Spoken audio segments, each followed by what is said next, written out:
రోజు సాయంకాలం కాగానే ఇలా బుట్ట తీసుకొని ఆచిపోదాం, బయటికి పోదాం, ఆచిపోదాం, బయటికి పోదాం అని అడుగుతాడు. సో అందుకే కాసేపు మేము అలా టైం చేసుకొని వాడి కోసం ఒక ప్లేస్కి తీసుకెళ్ళాం. అక్కడ ఇలా కలర్ కలర్ బాల్స్ అన్నీ పిల్లలు ఆడుకోవడానికి బాగుంటుందన్నమాట. ఫస్ట్ వీడు ఆడుకుంటాడా లేదా అని మాకు డౌట్ ఫస్ట్ టైం తీసుకెళ్ళడం కాబట్టి. బట్ వీడు ఆ కలర్స్ని వాటిని బాగా ఎంజాయ్ చేశాడు, కలర్స్ చెప్పాడు.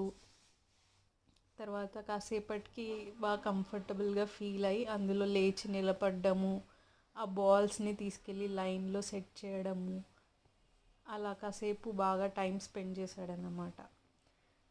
ఇది ప్రగతి నగర్లో ఎలిఫెంట్ సర్కిల్ దగ్గర ఉందన్నమాట. ఎవరైనా పిల్లలు ఉంటే మీరు కూడా కాసేపు ఇలా వెళ్ళి కాసేపు పిల్లలతో టైం స్పెండ్ చేస్తే వాళ్ళు హ్యాపీగా ఫీల్ అవుతారు. Bye bye.